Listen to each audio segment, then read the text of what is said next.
Right now, the sentiment for mobile is sitting at minus 0.40, which is a notable drop compared to the historical baseline.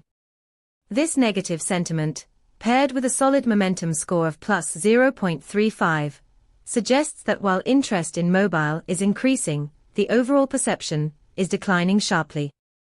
Our API returns detailed insights, including sentiment analysis, momentum trends, and semantic clusters, allowing you to understand not just the numbers, but the context behind them. Imagine you're building an app that aggregates user feedback on mobile devices. With our sentiment data, you can identify emerging pain points and swiftly adapt your features to align with user expectations, ultimately improving your product's reception.